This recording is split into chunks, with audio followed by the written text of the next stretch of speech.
My husband fired me during a meeting and gave my position to his mistress. He told me to go home and be a housewife. He thought he had won. He forgot that I built this company from scratch. In 30 minutes, they would be completely ruined. While getting ready to listen to this story, let's take a roll call in the comments section from which cities you are watching. Don't forget to support this channel by liking and subscribing so we can be more motivated to present even more interesting stories. That morning, the air in the main meeting room on the 15th floor felt much colder than usual. The air conditioning seemed to be working twice as hard. Or maybe it was just my feeling that caught a bad premonition since I stepped into this office building. The large clock on the wall showed exactly 9 a.m. All division heads, managers, and company executives were already seated neatly in their respective chairs. Before them were stacks of folders containing the third quarter financial report that I had prepared all night long. I sat in the CEO's chair, the position I had held for the last 5 years, staring at the faces that had worked with me to build this company from a small dream into a respected business empire. The thick glass meeting room door opened. Robert, my husband, walked in with his typical arrogant style. His expensive suit, specially tailored by a renowned tailor, fit his body perfectly. His chin was raised, his steps were steady, and a faint smile that always managed to fool many people adorned his lips. But something was different today. Robert did not come alone. Right behind him, trailing a young woman with a tight knee-length skirt and a silk shirt with the top buttons deliberately left open. Sarah. She was a new employee who joined 6 months ago, filling an administrative staff position, who somehow quickly became my husband's personal assistant. Sarah walked with her chin raised, her gaze swept around the room with a dismissive look, as if she was a queen who had just entered her palace. I just watched them in silence, suppressing all the questions that began to arise in my head. Robert pulled up a chair directly opposite me at the other end of the table, while Sarah stood not far behind him, crossing her arms over her chest with a sickening smirk. "Good morning, everyone," Robert greeted with his loud baritone voice, breaking the silence of the meeting room. "Thank you for being on time. Today's meeting will not proceed as usual. We will not be discussing that boring third quarter report. Today there is an important announcement that I must make for the progress and future of our company." My brow furrowed slightly. Robert never interfered in daily operational matters. He was the face of the company, the one responsible for entertaining guests, playing golf with associates, and smiling in front of the camera. The company's internal affairs, from contract negotiations, risk management, to cash flow management, were entirely in my hands. Why was he suddenly taking over the meeting? "Evelyn," Robert called my name. His gaze sharp, piercing my eyes. There was no affectionate endearment, no warm greeting like a married couple. "I have thought about this carefully. For the past few years, you have been working too hard. You spend too much time in this office." I held my breath, trying to guess where his conversation was going. Did he want me to take a leave of absence, or was he suddenly concerned about my health? However, the words that came out of his mouth next were like a thunderclap in broad daylight. "From now on, the director position will be replaced by the best employee of my choice," Robert said with a voice deliberately raised, making sure every ear in the room heard him clearly. He then turned around, looking at Sarah with a proud gaze, then looked back at me. "You just stay home, be a good wife, take care of the house and my needs. Isn't it nice? You no longer have to be tired coming to the office to work. I will take over this company completely." A chilling silence immediately enveloped the entire room. No one dared to breathe too loudly. I could see from the corner of my eye. Mr. Thompson, the HR manager, swallowed hard. Mrs. Davies from the finance department covered her mouth with both hands, looking very shocked. All eyes were now on me, waiting for my reaction. Some looked with pity, some with confusion, and I knew for sure there were some who were secretly pleased. For the first second, my heart seemed to stop beating. I was shocked. Truly. I never expected this betrayal to be done so openly in front of dozens of my own employees. In the next second, an extraordinary hot anger spread from my chest to the top of my head. My blood boiled. I looked at Robert and then turned to look at Sarah, who was now smiling broadly without the slightest guilt. They thought I didn't know the purpose of this firing. They thought I was stupid. All of this had nothing to do with my health or his desire to see me rest at home. This was purely so they could continue to be together in the office without my supervision, so that they could flirt in the office without fear of the door suddenly opening on me. My replacement was his mistress.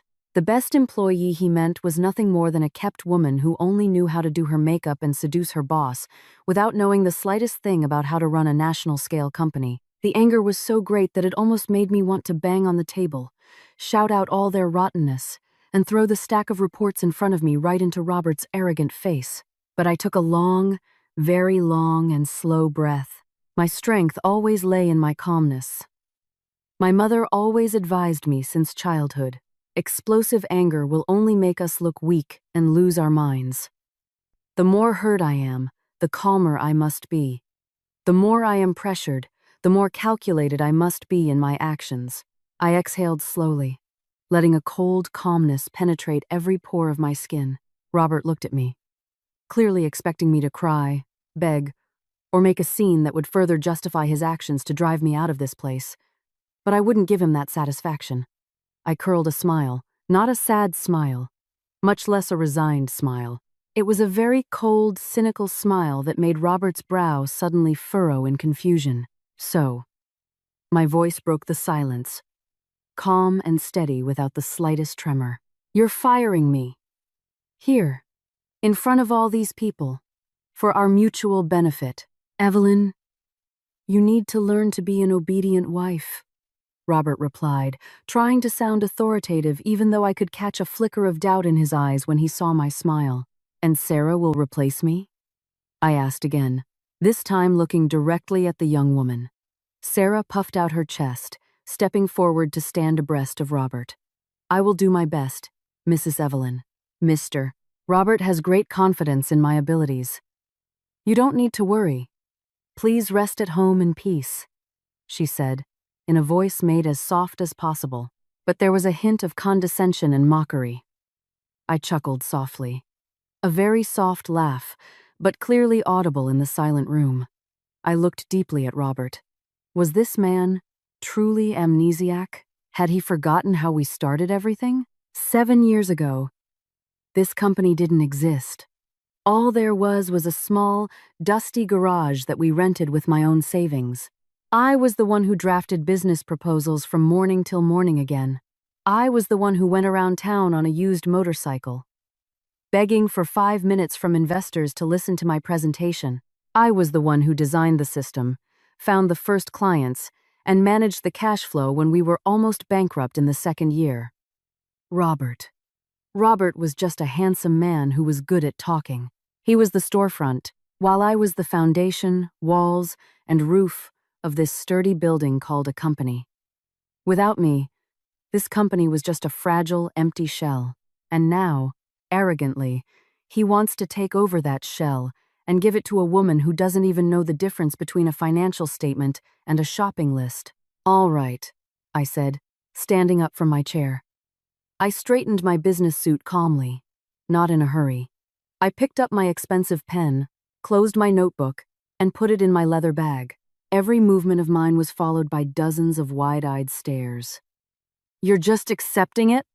Robert asked. His voice sounded somewhere between relief and disbelief. He had clearly prepared himself for a long, dramatic argument. I stopped my movements, looking at him with a pitying gaze. Of course, my dear husband, if that's what you want, I'll go home. I'll be a good wife and take care of the house. I circled the meeting table, walking past the managers who lowered their heads. When I reached the door, I stopped right next to Sarah. I turned to her, scanning her appearance from head to toe, then smiled faintly. Enjoy my chair, Sarah. I hope you know how to use it, I whispered to her, loud enough for Robert to hear. Then I looked at Robert for the last time in that room. You said you wanted to take over this company completely. Go ahead and take it. But remember one thing, Robert. Building an empire takes years, sweat, and blood. But to destroy it, I deliberately left my sentence hanging. I glanced at the silver watch on my left wrist. 30 minutes is more than enough. Without waiting for his reply, I turned on my heel and walked out of the meeting room. The glass doors slowly closed behind me, separating me from my past, from my treacherous husband, and from the company that would soon become a tomb for their arrogance. As I walked down the deserted hallway towards the elevator, I didn't cry. Not a single tear fell. All there was an overwhelming sense of relief. The heavy burden I had been carrying alone was finally lifted. Robert had made his biggest mistake today. He woke a dragon that had been sleeping soundly, nurturing it. And now let's see how long they can last in the hell they just created themselves. The 30-minute countdown begins now. The air outside the office building felt incredibly refreshing. The morning sun shone brightly, as if celebrating my liberation today. I walked towards the parking area with a light step. Unlike usual, where my shoulders always felt heavy thinking about monthly targets and company turnover, a gentle breeze brushed my face, sweeping away the remnants of tension that had lingered in the meeting room earlier. A friendly greeting from Mr. Smith, the building's security guard who had been on duty there since our company rented a small floor years ago, stopped my steps for a moment. "Morning, Mrs. Evelyn. Why are you leaving so early? Do you have a meeting with a client outside, ma'am?" he asked with a warm smile. His right hand was ready to open the exit barrier. I returned his smile genuinely. "Morning, Mr. Smith." "No, sir. From today on, I'm no longer working here. I'm going home to rest," I replied calmly. Mr. Smith's old eyes widened in surprise. "Oh, what do you mean, ma'am? You own this company. Why are you quitting?" "There's a change of management, Mr. Smith. It's all right. Take care of yourself. And keep up the good work," I said, without intending to explain further. I knew that within a few hours, the news of my dismissal would spread throughout the entire building. I got into my white SUV, a car I bought with my personal dividends, not from the company's cash, let alone Robert's money. I started the engine, listened to its gentle purr for a moment, then turned on the air conditioning. However, I didn't immediately step on the gas pedal. I reclined the seat, found the most comfortable position, and took out my tablet from my work bag. 30 minutes. A very short, but very crucial time. Robert and his mistress might think that this company could run automatically like a washing machine that just needs a button pressed. They were blind to the reality that all the operational arteries of this company were directly connected to me. My name was on the legal documents. My signature was approved by the bank. And most importantly, all main system access, from client data, vendor approval systems, to bank tokens for financial transactions, were encrypted under the name Evelyn Carter. My fingers danced nimbly across the tablet screen. I logged into the company's main server dashboard. It only took a few taps to log in as a super administrator. The first thing I did was revoke all of Robert's access rights. He had only read-only access to monitor reports.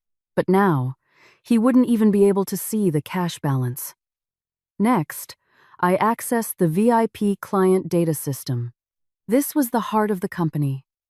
The big investors and giant clients who had been injecting billions of dollars. They didn't work with the company. They worked with me. Their trust was in me, not in Robert, who only knew how to play with words. I pressed the massive lockout button, changed the master password, and locked the entire database into a private server not connected to the office network. Finally, I deactivated the vendor approval portal.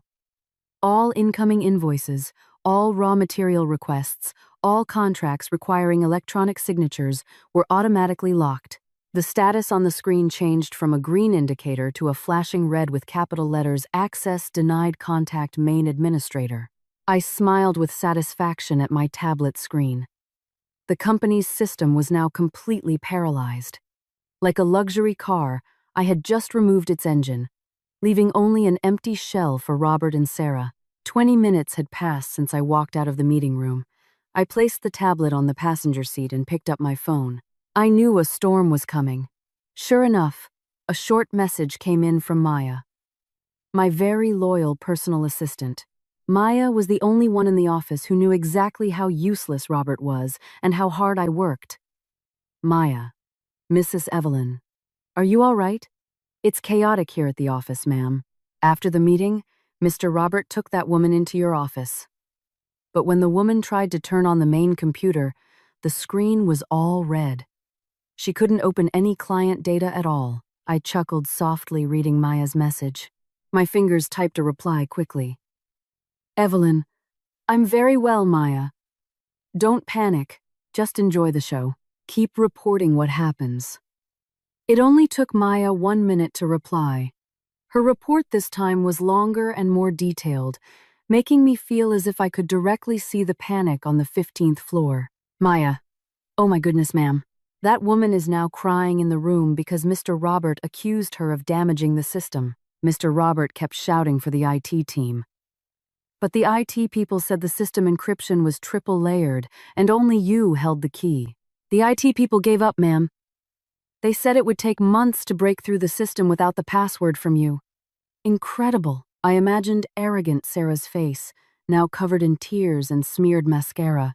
Where was her brilliance as the best employee? Where was Robert's arrogance that felt he could take over everything overnight? At the 28th minute, my phone rang loudly. The caller's name on the screen made my smile widen even further. Mr. Peterson, the director of Adidaya Abadi Incorporated, the largest investor and VIP client who contributed almost 50% of our company's total revenue. Mr. Peterson was a strict, meticulous old man who strongly disliked sudden, illogical changes. I let the phone ring until the third ring before answering it in a calm tone. Good morning, Mr. Peterson. How may I help you?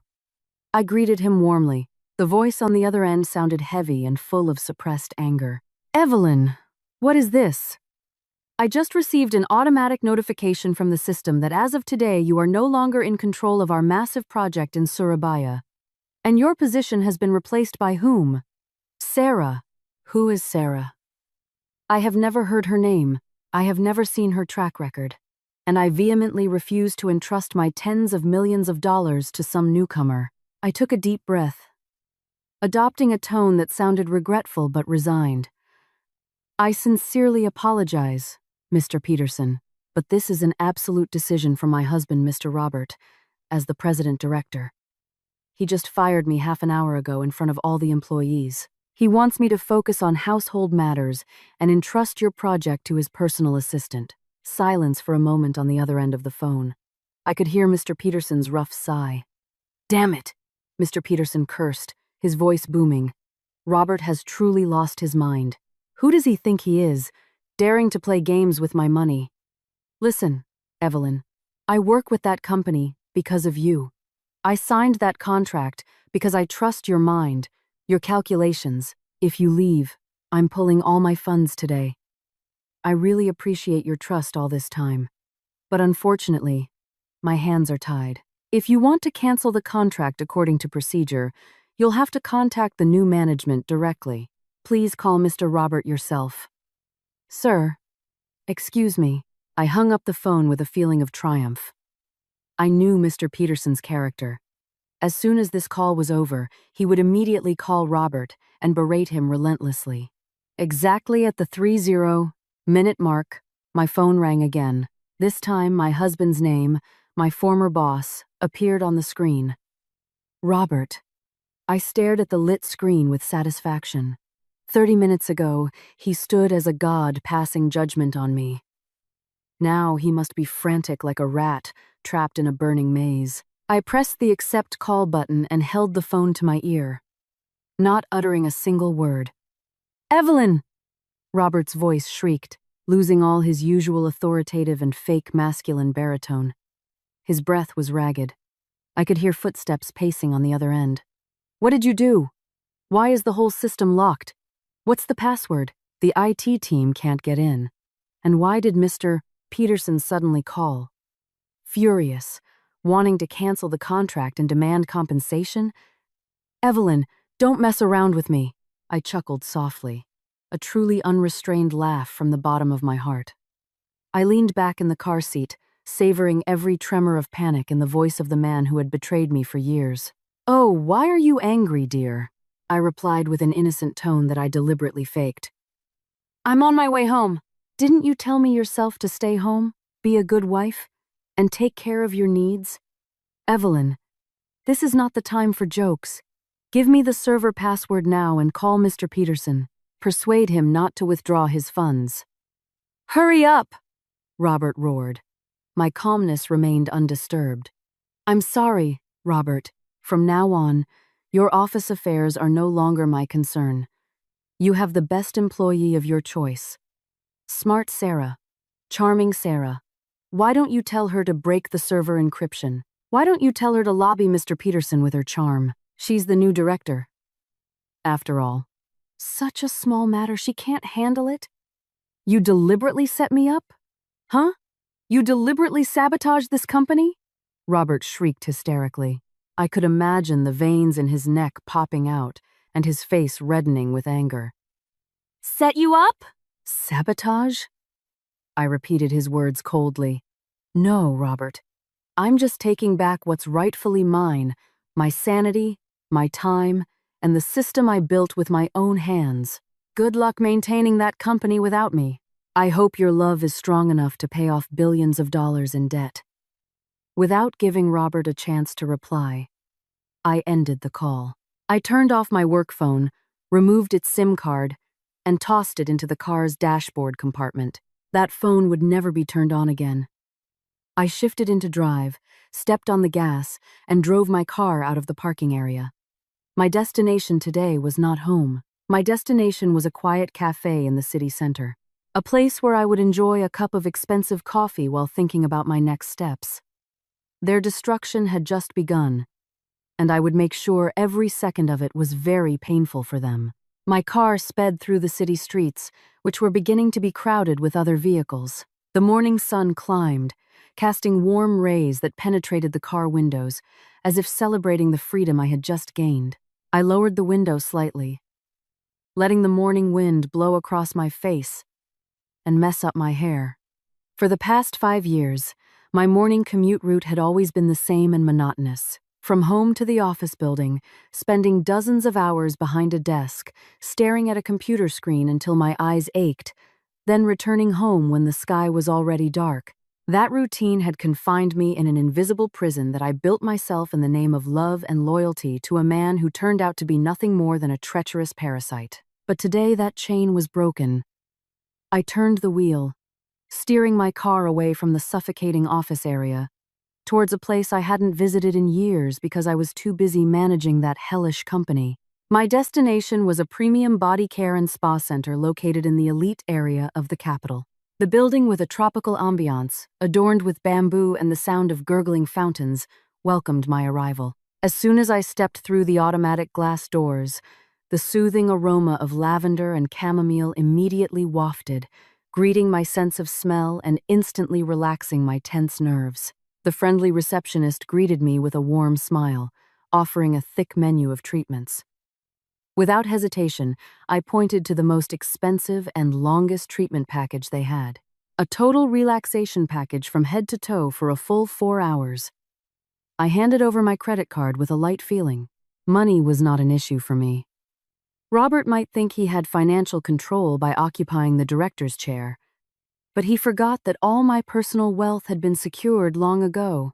I was led to a dimly lit private room, accompanied by the soft melody of instrumental bamboo music. The therapist who served me deftly began to massage my stiff shoulders. As her fingertips pressed on the tired spots on my back, my mind drifted back to the incident in the meeting room earlier. Sarah, my husband's mistress, must now be crying hysterically because she couldn't break the server encryption. That foolish girl thought being a director was just about sitting pretty in a plush leather chair, wearing designer clothes, and giving orders. She didn't know that behind that chair lay a responsibility that could destroy one's sanity if one didn't have adequate brain capacity. And Robert, the man who always adored his perfect appearance, must be sweating coldly, calling here and there, trying to cover up his stupidity in front of shareholders and important clients who were starting to smell ruin. During the scrub and massage, I completely shut off all thoughts of the office. I let my body be pampered, letting my dead skin cells peel away along with all the heartache and disappointment I had harbored. I didn't cry. Strangely, I didn't feel sad at all about losing Robert, perhaps because my love for him had long been eroded by his selfishness, by his hands-off attitude towards the company, and by his lies that began to surface a few months ago. His betrayal with Sarah was just the final nail in the coffin of our marriage.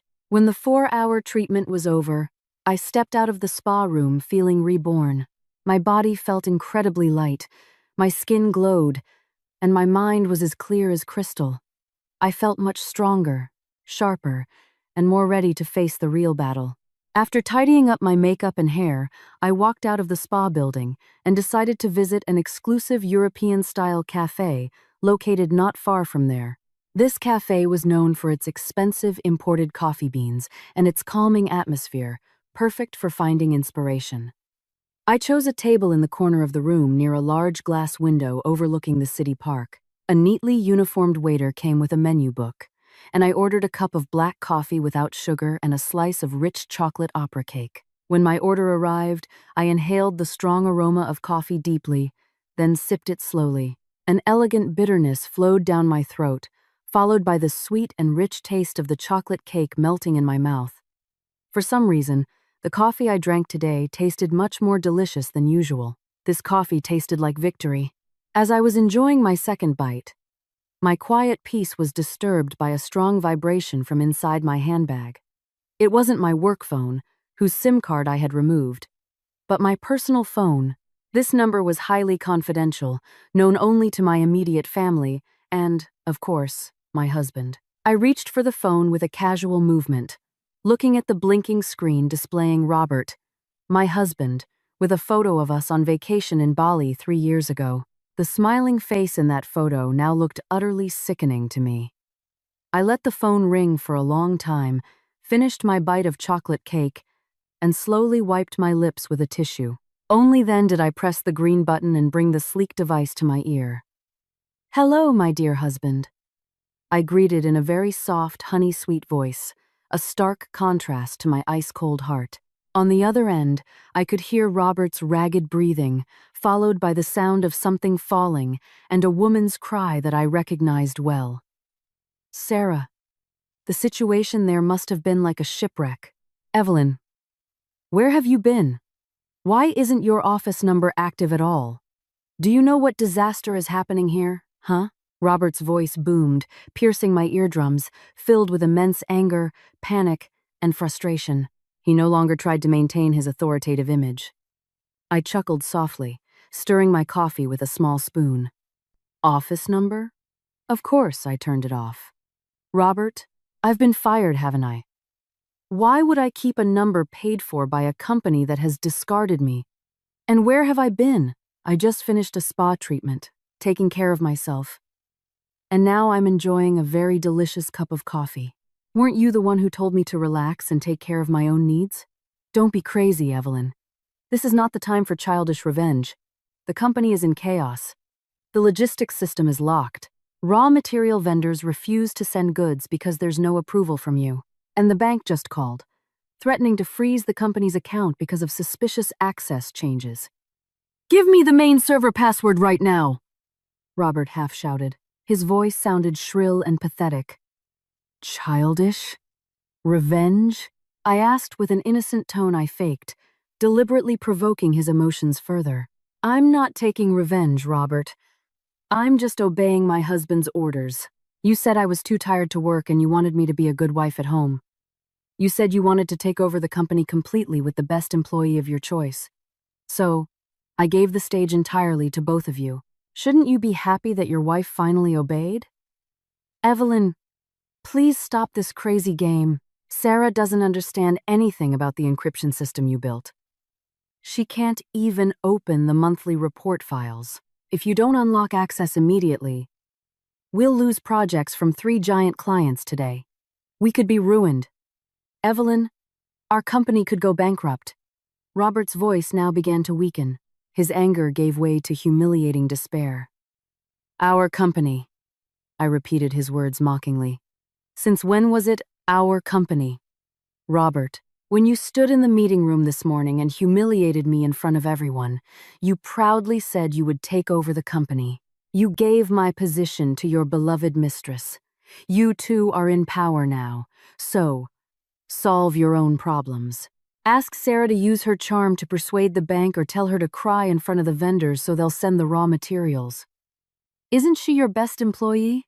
I heard Sarah's wails grow louder in the background, followed by Robert's shouts at her. Shut up, Sarah. Stop crying. My head hurts. Robert yelled at her before returning to me with a pleading tone. Evelyn, I promise I'll give you back your position. I'll tell Sarah to get out of your office right now. Come back to the office. Please, fix this mess. I beg you. Hearing that arrogant man begging me gave a special satisfaction that money couldn't buy. But my heart was already tightly sealed to him. There was no turning back. Too late, Robert. You've made your choice and now you have to live with the consequences. Just enjoy that hot seat with her. I'm busy. My coffee is getting cold. Good luck saving that sinking ship. Don't ever call me again about your ruined office affairs. Without waiting for his reply, I immediately ended the call and blocked his number. I placed my phone on the table, gazing at the beautiful city park view outside the window. This cup of coffee certainly tasted much sweeter today. The first victory had been won, and my grand plan had just begun. They thought I would be destroyed by this betrayal, but they were terribly wrong. I would not be destroyed. I would make sure they were brought to their knees. Sitting in this quiet cafe corner with the soothing aroma of coffee, my memory inevitably drifted far back to the past. 5 years ago, when it all began, the company now fought over by Robert and his mistress was not born in luxurious air-conditioned meeting rooms or from business presentations in 5-star hotels. That company was born in a small, cramped garage, dusty, and often leaked when it rained too heavily. At that time, Robert and I had just gotten married. Robert aspired to be a successful entrepreneur. However, he had no capital, no connections, and, worst of all, he had no strong work ethic. He was only good at talking about big dreams without knowing how to make them a reality. I, who was then blinded by love, decided to give everything to support his dream. I pawned all my gold jewelry, drained all my personal savings from working for years before marriage, and even had to borrow money from my mother. I still remember that day clearly. My mother came to visit me in the cramped garage that we had converted into a makeshift office. My mother brought a lunchbox filled with my favorite food. Her face was clearly worried to see me sitting on a cheap plastic chair, sweating with panda eyes from lack of sleep after staying up all night drafting business proposals. Evelyn, my child, you don't have to push yourself like this. If Robert wants to start a business, let him find the capital and work hard. Why are you the one looking like a coolie for days without rest? My mother admonished at the time. Her soft hand stroked my head with full affection. I just smiled wearily, assuring my mother that all these sacrifices would bear fruit. It's okay, Mom. Robert is trying to find connections outside. We are husband and wife. We must help each other. Later, when this company grows big, Mom will surely be proud of me. While I struggled bloody in that garage, designing management structures, minimizing operational costs, and making phone calls to hundreds of potential clients until my voice was hoarse, Robert was busy matching the color of his suit with his shoes. He preferred to spend time outside, claiming to lobby clients on golf courses or expensive cafes, when in fact, he was just busy building his own image. As one by one, projects started to come through because of the amazing proposals I created and the technical presentations I delivered, the company began to grow. We moved from a garage to a shop house, then from a shop house to a luxurious office building. But as the company grew larger, Robert's ego also swelled. He began to feel that this success was solely the result of his charisma and good looks. He forgot who was the brain behind all the strategies that made the company stand strong. But I was not a foolish woman who would sacrifice myself without protection. Since the second year of our marriage, when I began to realize that Robert loved luxury more than the process of hard work, I began to take very secret preventive measures that would now become weapons of mass destruction for his arrogance. I finished the rest of my coffee and rose from the cafe. The next destination was already scheduled. I drove my car to an exclusive office area in the downtown district, where the renowned law firm Bramantio and Partners was located. Mr. Bram was a senior lawyer who was very sharp, meticulous, and happened to be an old friend of my late father. He was the only person out there who knew exactly how cunning and fragile the company my husband led was. Upon arriving in Mr. Bram's spacious office, lined with elegant oak wood panels, I was immediately greeted with a meaningful smile from the thick-spectacled middle-aged man. He invited me to sit on a comfortable leather sofa while his assistant served us both a warm cup of green tea. "So the day we've been waiting for finally arrived sooner than expected, Evelyn?" Mr. Bram asked, folding his hands on the table. His eyes radiated the intelligence of a legal expert ready to fight in court. "Exactly as we discussed last month, Mr. Bram. He fired me this morning disrespectfully in front of the entire board of directors to put his mistress in my chair," I replied in a flat voice without a hint of sadness. I opened my briefcase, took out a thick, dark red folder, and placed it on the glass table in front of him. Mr. Bram opened the folder. Inside were stacks of photos from a private detective I had hired for the past 6 months. Photos of Robert and Sarah hugging in the lobby of the luxurious apartment Robert rented for her using company cash. Photos of them kissing in the car, bills for designer bags, jewelry, and secret trips abroad. Everything was recorded in detail. Date, time, and monetary value enough to imprison Robert on charges of embezzlement of company funds if I wanted to. "This evidence of infidelity is very solid. The judge won't take long to grant a divorce on these grounds, Mr. Bram said, flipping through the photos with a suppressed expression of disgust. "And what about the main assets? Have you implemented the protocol we drafted?" I smiled triumphantly. "Yes, Mr. Bram, all server access is locked, but that's just a minor disruption. The most important thing is the legality." Mr. Bram nodded with satisfaction. He took a blue folder from his desk drawer, opened it, and showed a number of official state-stamped documents. This was my biggest secret, a secret empire I built in the shadows of Robert's arrogance. All operational software systems, leading product designs that were the company's largest source of revenue, including the logo and brand name we used, were never registered under Robert's company name. From the start, I secretly registered all patents, copyrights, and intellectual property under the name of my own small startup company, a separate legal entity entirely under my control as the sole owner. Robert had only been paying small licensing fees without ever reading the cooperation contract in detail because he was too lazy to read legal documents. Based on these documents, Mr. Bram tapped the paper in front of him with his golden pen. "Your husband's company has no ownership rights whatsoever over the products they sell. They were borrowing your technology. And since you, as the copyright owner, revoked their usage permission unilaterally this morning, any transaction or system usage they make from this moment on will be considered a serious copyright infringement. If Robert dares to try to hack your system or sell those products to clients, we can sue him for billions of dollars in damages that will make even his descendants bear the debt." "Perfect. Please prepare the legal warning letter. Mr. Bram, send it to the company office this afternoon. Carbon copied to all VIP clients. Let them know that the technology they bought is no longer supported by the rightful party." I commanded with a firm tone, feeling adrenaline surge through my veins. "And start my divorce proceedings today. I want the court summons to land on Robert's desk while he's reeling from his destruction." "With pleasure, Evelyn. You truly are a formidable planner.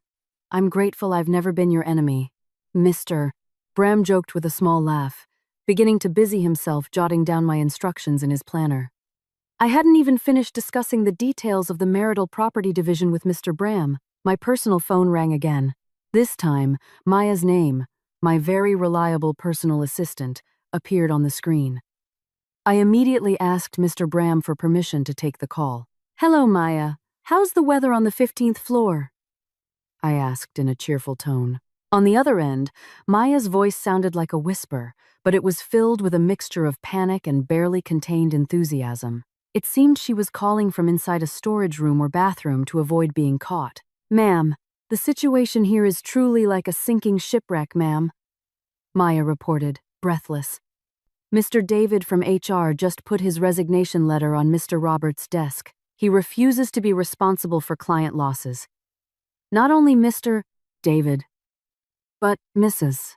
Lopez from finance is also packing her things. Mrs. Lopez said she didn't want to get dragged to jail if the company was audited at some point, because the accounting is now a mess and inaccessible." "Then what about our two lovebirds?" I asked, sipping my warming green tea. "It's terrible, ma'am." Mr. Robert was yelling at Sarah earlier, in front of all the outside staff. He blamed Sarah for not being able to handle the angry clients who came to the office. Sarah cried hysterically, threw a vase at the wall, and then locked herself in the bathroom. The technical division managers also refused to take orders from Mr. Robert because he didn't understand our production workflow at all. Several major clients, including Adidaya Abadi Incorporated, have sent official emails canceling contracts unilaterally and demanding penalties for failing to meet targets today. Our office is completely finished, ma'am. Absolutely finished in a matter of hours. I closed my eyes for a moment, savoring every word Maya uttered. A swift and brutal destruction, just as I had planned. A company built with the hard work of a true woman would not be able to be run by the ego of a scoundrel and the incompetence of a temptress. Good job, Maya. Secure all your personal belongings. Submit your resignation letter today. I've prepared a chief operations officer position for you in my new company, which will be launched next month. Your salary will be double what Robert gave you, I said confidently, rewarding Maya's loyalty with a fitting recompense. Really, ma'am? Oh my goodness. Thank you so much, Mrs. Evelyn. I'll go write my resignation letter right now. Maya's muffled cheer, happiness clearly audible in her voice. I ended the call and looked at Mr. Bram, who had been watching me with a smile of admiration. The game had just entered its deadliest round. Robert and Sarah had dug their own graves very deep, and now my task was simply to bury them with a soil of regret, from which they could never climb out. Days passed since the incident of my dismissal in the meeting room. 3 days that felt like the most peaceful vacation of my life, and also became the 3 most devastating days for Robert and his mistress. I spent my time sleeping in, doing light exercise in the backyard, reading books, and meticulously planning the strategy for the launch of my new company. No more piercing morning alarms, no more ringing phones from angry clients, and certainly no more of Robert's arrogant face demanding everything to be perfect without him lifting a finger. This afternoon, I arranged a lunch meeting with Mr. Harrison, the owner of the main raw materials supplier factory that had been supporting Robert's company's production. We met at an upscale seafood restaurant in the beautiful coastline area. Mr. Harrison was a seasoned entrepreneur, tough, decisive, and held strong principles of trust in business. He was already waiting for me in the VIP room when I arrived, smiling broadly and immediately shaking my hand warmly. Evelyn, we finally meet outside of boring office matters. You look much fresher and more radiant today. A lot of weight must have been lifted from your shoulders, yes, Mr. Harrison greeted, inviting me to sit. I chuckled softly, nodding in agreement with his words. Thank you, Mr. Harrison. You're right, it feels like I just dropped a backpack full of dozens of pounds of rocks from my back. How's your factory doing? My factory is doing well, very smoothly. But I think your former company is in big trouble, Evelyn, Mr. Harrison replied. His tone turned more serious, but there was a mischievous glint in his eyes. He leaned forward, crossing his arms on the table. You know, Robert called me yesterday afternoon, he pleaded, almost forced me to immediately send 100 tons of raw materials to their warehouse as soon as possible. He said there was an urgent project. I sipped my iced lemon tea calmly. So what was your answer, sir? Mr. Harrison snorted. Of course, I flatly refused. I told him I do business with Evelyn, not with Robert, or that woman named Sarah who answered my phone yesterday with such an arrogant tone. All our supply contracts require your digital signature as a payment guarantor. Robert got very angry. He threatened to find another supplier and cut ties with my factory. An empty threat. He wouldn't be able to find any supplier in this city who could provide that much raw material in such a short time without upfront payment. I replied with a faint smile. I knew the market conditions very well. Mr. Harrison monopolized the supply of high-quality raw materials, and I had been getting special prices from him purely because of our good relationship and my impeccable payment record. Exactly, and what made me burst into laughter was when he finally pleaded. His arrogance crumbled in an instant when he realized his factory would shut down completely tomorrow morning if the raw materials didn't arrive. I immediately hung up on him. I didn't want to waste my time dealing with an ungrateful person like him. Mr. Harrison said, satisfied. As our seafood dishes were served, my phone vibrated. A message came in from Maya. My former assistant had officially resigned 2 days ago, but she still had many friends in the office who continued to give her direct reports about the collapse from inside the 15th floor building. Maya sent an audio file with a short caption. You have to hear this, ma'am.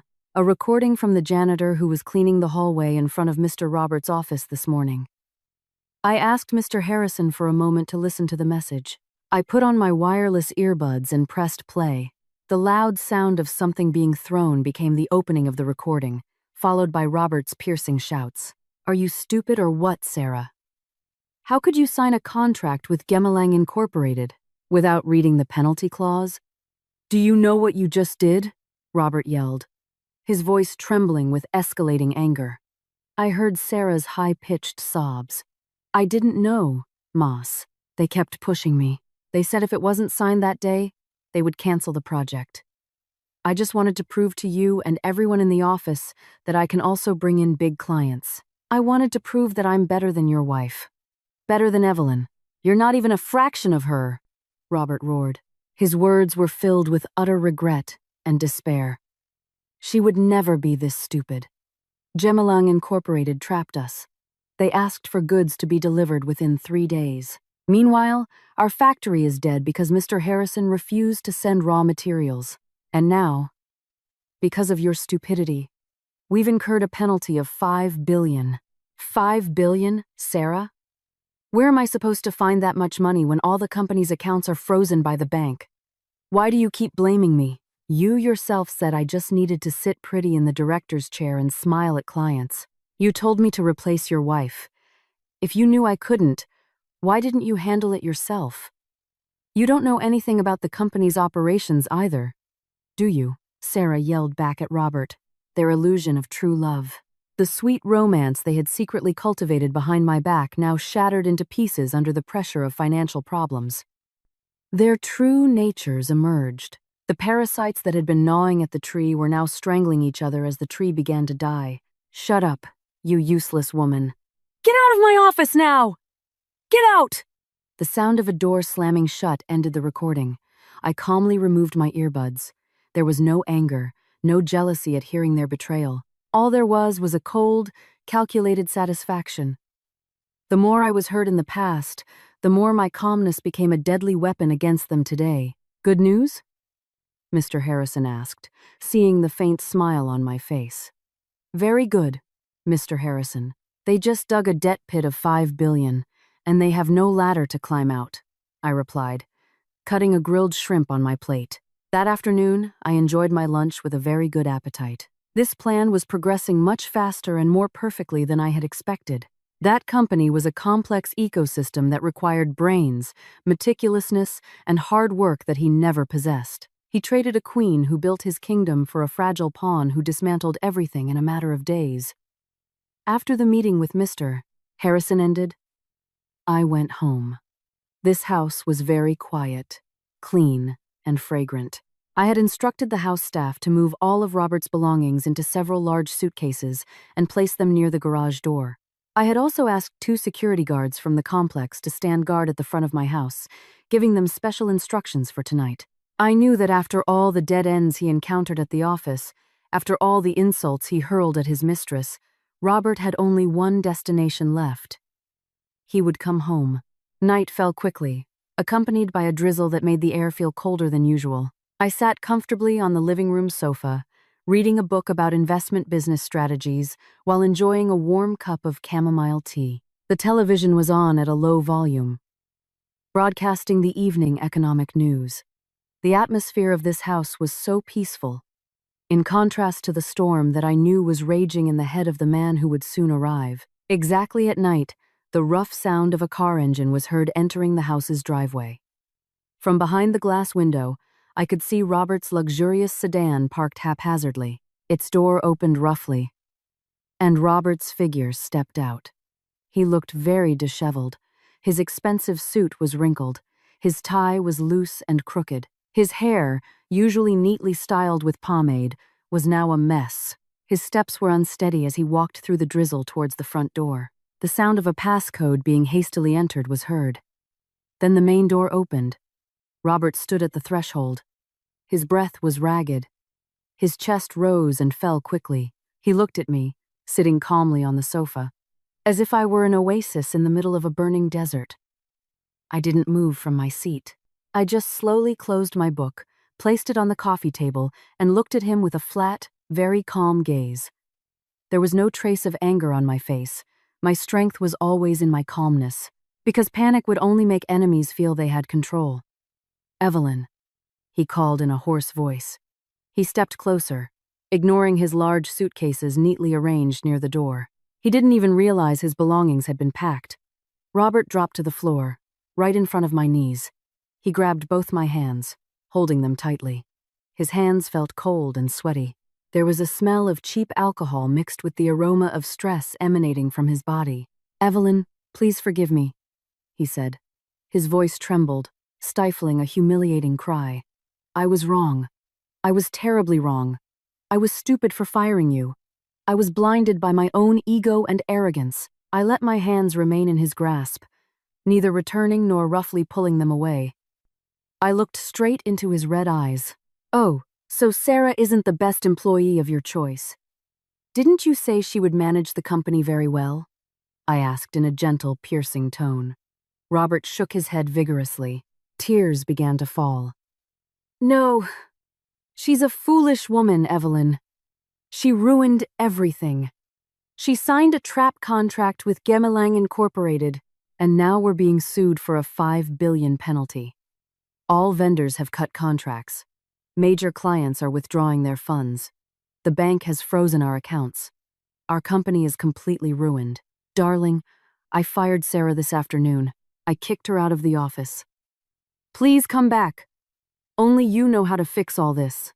Only you have access to the system. Save our company, please." I smiled faintly, a smile that didn't reach my eyes. He blamed Sarah for everything, as if his decision to fire me and hand over the company to that woman wasn't his own mistake. This man was truly a coward who dared not take responsibility. I pulled my hands from his grasp with a slow but firm movement. I leaned my back against the sofa, looking at him from top to bottom, as if looking at a pathetic insect. "I told you in the meeting room that day, Robert. Building an empire takes years, but destroying it only takes 30 minutes. You didn't believe me?" I said with a very steady voice. "And again, why should I save your company? Didn't you take over completely? It's our company, the company we built together. You can't possibly bear to see the fruits of your hard work over the years just crumble, can you?" Robert tried to manipulate me, bringing up the past as if it could elicit my sympathy. I grabbed a thick brown folder that had been lying next to my teacup and handed it to Robert's chest. "Open that." Robert looked at the folder confusedly, then opened it with trembling hands. The first thing that fell onto his lap were dozens of photos. Photos of him and Sarah kissing, entering a hotel, hugging in an apartment. Robert's face immediately turned pale. His eyes widened in horror, staring at the clear and sharp evidence of his betrayal. You were spying on me?" he whispered in disbelief. "I was just protecting myself from a parasite like you, Robert," I replied calmly. "Continue. Look at the documents below those photos." Robert's hands trembled violently as he pushed aside the stack of photos and read the legal documents beneath them. It was an official divorce petition from the family court, complete with a stamp and the schedule for the first hearing to be held next week. Divorce? No, Evelyn. Don't do this. I made a mistake. I was only tempted for a moment. I promise I will never see Sarah again. Don't leave me when I'm so broken. Robert began to shriek hysterically, trying to grab my feet, but I moved away. You're not broken because you made a mistake, Robert. You're broken because of your own greed. I cut him off sharply, but without raising my voice at all. Inside that folder are also copies of patent and copyright legality documents. You can read them yourself if you have any brain left to understand legal language. The company you boasted about has no rights whatsoever to the products it has been selling. Everything belongs to my personal company, and since I have withdrawn its license, your company is now just an empty shell filled with billions of dollars in debt. Enjoy your bankruptcy. Robert stared at me as if I were a demon that had just crawled out of hell. His mouth opened, but no sound came out. He finally realized how deep the abyss I had prepared for him long ago was. He realized that all this time he had never had power over me, but rather I was the one who let him feel powerful before finally pulling the rug out from under his feet. You are so cruel, Evelyn. You ruined my life. Robert roared. Despair transformed his face into one of hatred. He stood up, clenching his fists as if wanting to hit me, but my calmness did not waver in the slightest. I stood up as well, looking directly into his eyes, which were filled with anger mixed with fear. I'm just giving you what you deserve. Now take your suitcases near the door and get out of my house. Your house? This is our house. I'm your lawful husband. I have the right to live here, Robert retorted stubbornly. I pointed towards the door.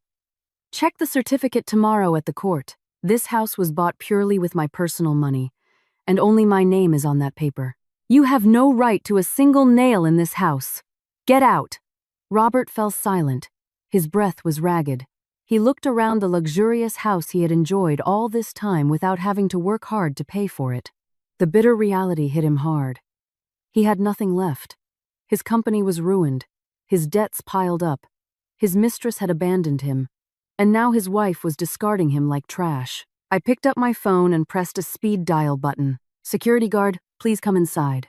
We have a guest who refuses to leave. In a matter of seconds, the main door swung open. 2 burly security guards stepped in, their faces stern. They immediately approached Robert, who was still frozen in the middle of the living room. Come on, mister. Robert. We'll escort you out, one of the officers said, firmly taking Robert's arm. Robert did not resist. His energy seemed to have been completely drained.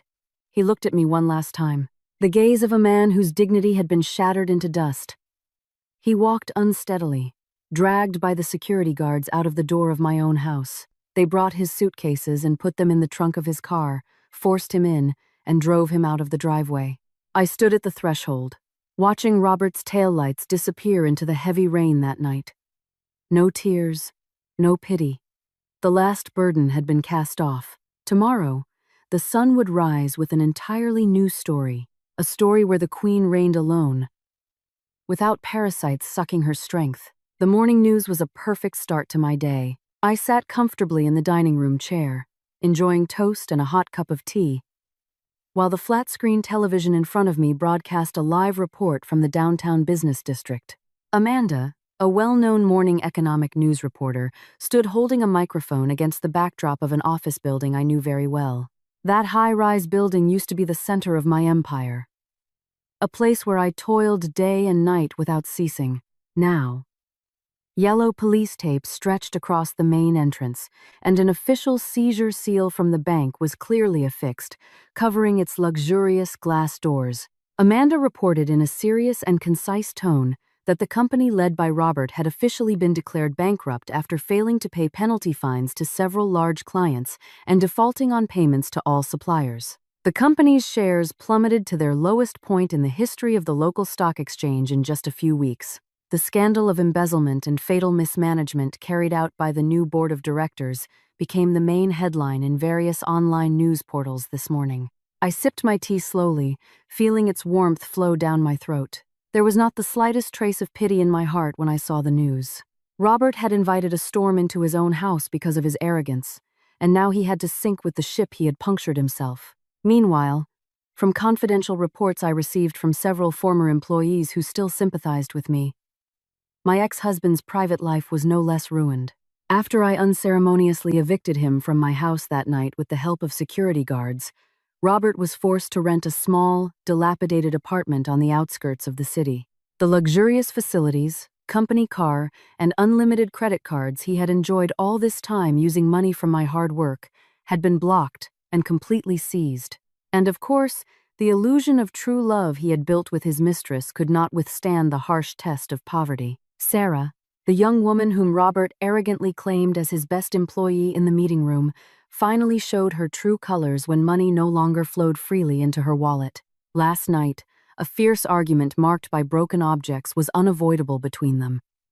Robert, in a state of heavy intoxication and frustration, blamed Sarah for all this destruction. Sarah, of course, refused to be made a scapegoat.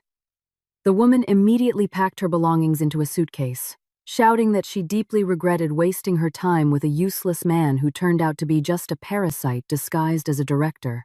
Robert tried to restrain her, begging Sarah to stay and accompany him through his difficult times, but Sarah merely spat on the floor, threw Robert's engagement ring right into his face, and walked out the door without a backward glance. The arrogant man who thought he could conquer the world was finally left alone in the darkness, lamenting his foolishness amidst a mountain of debt that he himself did not know how to repay for the rest of his life. Today was my real proof to the world.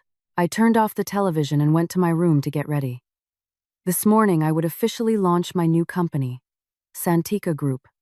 I deliberately chose that name as a symbol of a new beginning, a story written by a winner. I wore a custom-tailored navy blue business suit, paired with black high heels that gave off a firm and authoritative impression. My hair was neatly tied back, not a single strand out of place, and my makeup emphasized the sharpness around my eyes. I looked at my reflection in the large mirror in my room. There was no longer Evelyn, the obedient wife who always yielded, hid her intelligence, and was willing to work in the shadows of a man. Today, the queen would reclaim her throne and stand in the brightest light. I arrived at one of the most prestigious five-star hotels in the capital city. At exactly 10 a.m., Clarissa, my newly recruited public relations manager, brilliant for her track record, immediately greeted me in the main lobby. Clarissa was a very intelligent, agile young professional who knew exactly how to control public opinion. She handed me a clipboard containing the event schedule and ensured that all invited guests were seated. Clarissa walked alongside me towards the main event hall, continuously giving me updates. She said that everything was ready without any shortcomings. The gigantic banquet hall was packed. Mr. Peterson, Mr. Harrison, and dozens of other giant investors were already seated in the front row of VIP seats. Colleagues from various print and electronic media were also setting up their cameras in the back area. Clarissa assured me that this would be the biggest and most phenomenal business launch news of the year. I simply nodded faintly, telling her to ensure that the Q&A session would proceed very smoothly without any remaining loopholes. As the two gigantic wooden doors of the banquet hall opened, dazzling camera flashes immediately greeted my presence. I walked with my chin held high, gracefully making my way down the red carpet towards the main stage. Thunderous applause echoed throughout the room, accompanying my steps, especially from the direction of the VIP table where Robert's former major clients were seated. Mr. Peterson smiled broadly, his eyes narrowing, and gave me a respectful nod. They were all intelligent people. They knew exactly who the real brains were behind the success Robert had enjoyed for free all this time. I stood firmly behind the podium, adjusted the microphone for a moment, and looked at all the invited guests with full confidence. I took a deep breath, savoring every second of this moment of resurgence permeating my pores. I greeted the esteemed guests, business partners, and media colleagues with a clear, calm, and authoritative voice. I expressed my gratitude for their presence on this momentous day. I told them that many might know me as the figure behind the scenes of a company that had recently met a tragic and embarrassing end. However, I asserted that I stood before them not to lament or discuss that gloomy past. I declared loudly that I stood there to introduce a far more solid future. I pressed a button on a small remote in my hand, and the giant digital screen behind me instantly lit up, displaying the Santika Group logo, designed with a magnificent, luxurious, and modern aesthetic. With full pride, I introduced Santika Group to the world. I explained that this was a technology and business management company built purely on a foundation of integrity, relentless innovation, and tangible hard work. I stated that this company carries all the copyrights to cutting-edge technology, advanced operating systems, and an unbeatable distribution network that has been the secret to success in this industry. At the peak of my speech, I announced that starting today, Santika Group has officially established exclusive cooperation contracts with the largest shareholders and investors in this country, taking over all major projects that had been postponed. Applause once again thundered loudly, filling the room. After my inauguration speech, Clarissa stepped forward to take over as MC and opened the question and answer session for reporters. Dozens of hands immediately shot up into the air, vying for attention. Clarissa pointed to a reporter from a leading economic daily to ask the first question. A female journalist with thin-rimmed glasses stood confidently. She introduced herself as Emily. Emily immediately threw a rather sharp and pointed question. She asked about the connection between my new company and my old company. Emily highlighted the fact that the public knew a few weeks ago I had been unilaterally dismissed from the company led by my ex-husband, which was now completely bankrupt. Emily bluntly asked, "Was the launch of this giant company a coincidence or a cruel business revenge strategy that I had planned long ago?" I smiled faintly at Emily's provocative question. I was not provoked in the slightest. My strength lay in my calmness. I leaned slightly towards the microphone and answered in a very relaxed tone. I thanked her for the question and explained that in the professional business world there is no such thing as a miraculous coincidence, and I was not at all interested in wasting my valuable time on childish revenge. I laid out the facts that what truly happened was simply a very natural process of natural selection in the business world. The old company completely failed because its new management proved to lack the intellectual capacity, technical expertise, and sufficient understanding to run a very complex operating system. I added a subtle jab that when a leader is more busy with matters outside of professional affairs and is very foolish in choosing trusted people, then destruction is an absolute and unavoidable outcome. I emphasized that I was merely reclaiming what was rightfully my own creation and right. Because business must continue, and clients need certainty that the old management could not provide. Santika Group is here to guarantee that certainty. That elegant answer left the entire room mesmerized and nodding in agreement. I uttered no harsh words, yet the deadly sarcasm cut deeply. Another reporter from a prominent online media portal stood up after being invited by Clarissa. She introduced herself as Jessica. Jessica raised a question regarding legal risks. She asked, "With the scale of the giant project I am taking over today, am I not worried about potential lawsuits or claims from my ex-husband's side regarding the forced transfer of clients and technological assets?" I answered Jessica's question very directly and without the slightest hesitation. I stated that I was not worried at all. I revealed the legal facts in front of all media that all copyrights, patents for flagship products, and operational technology were originally registered solely under my private business entity's name. I emphasized that my team possessed all legally valid state documents. The giant clients who joined Santika Group today came purely of their own free will, awareness, and trust in my performance, not out of coercion. I concluded my answer with a decisive statement, suggesting that if any party felt aggrieved, they should re-examine and carefully read their own contract documents, because I was sure their lawyers would provide a very illuminating explanation of how foolish they were. The launch event concluded with great success. News of my brilliant resurgence dominated all television channels, newspaper front pages, and became the hottest topic on social media. I had not only succeeded in clearing my name from the humiliating dismissal at the time, but I had also buried Robert's career forever deep in the earth. That night, I returned to my quiet home and slept soundly in my soft bed, very ready to face the final battle in court the next day. The air inside the family court building this morning felt quite empty, yet carried a thick tension. I walked into the main courtroom with calm and graceful steps, accompanied by Mr. Bram, who carried his leather briefcase full of evidentiary documents. Across the long courtroom table, I saw Robert already sitting with his head bowed, his face looking very miserable and broken. His appearance was a stark contrast to the day he fired me. The man no longer wore the expensive designer suit he always boasted about. Today, he was only wearing a plain cotton shirt that looked slightly faded and wrinkled. His face was very gaunt. His cheekbones protruded and his eyes were hollow with very dark bags under them as if he hadn't slept for days. In the seat next to him sat his lawyer, Miss Davies, a middle-aged woman who kept sighing deeply and rubbing her temples, as if she herself was already very tired and had given up dealing with this foolish client who had no hope of winning.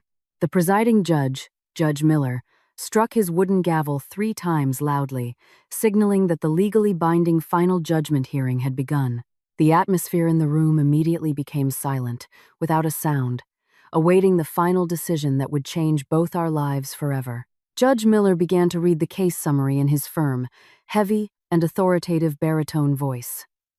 He reiterated the various facts of the trial that had been transparently revealed over the past few weeks. From the strong evidence of infidelity that could not be refuted by the defendant, to the very clear details of the separation of assets.